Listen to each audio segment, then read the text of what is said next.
Video اگر اچھی لگے تو اسے لائک کریں، چینل کو سبسکرائب کریں۔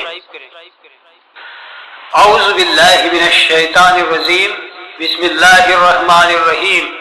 السلام علیکم۔ حضرت زید بن خالد رضی اللہ تعالی عنہ روایت فرماتے ہیں کہ رسول اکرم صلی اللہ علیہ وسلم نے حدیبیہ کے مقام پر فجر کی نماز پڑھائی۔ رات کو بارش ہوئی تھی۔ جب آپ نماز سے فارغ ہوئے تو لوگوں کی طرف مخاطب ہوئے اور فرمایا، تم جانتے ہو تمہارے پروردگار نے کیا فرمایا ہے؟ انہوں نے عرض کیا، اللہ اور اس کے رسول خوب جانتے ہیں۔ آپ نے فرمایا کہ اللہ تعالیٰ نے فرمایا، میرے بندوں میں سے کچھ کی صبح ایمان پر اور کچھ کی کفر پر ہوئی۔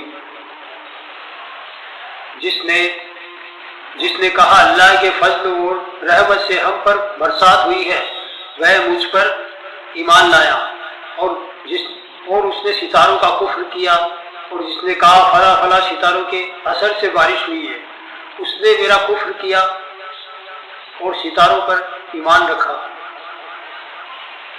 وظاہر ستاروں میں تاثیر اثر ہونے کا عقیدہ رکھنا کفر ہے۔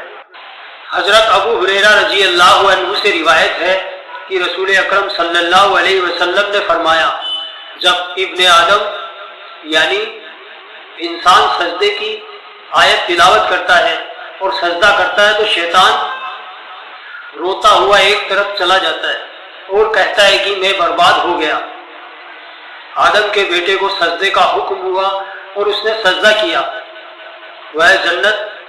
وہ جنت کا حقدار ہو گیا، اور مجھے سجدے کا حکم ہوا، میں نے انکار کیا اور میں جہنم کا حقدار ہو گیا۔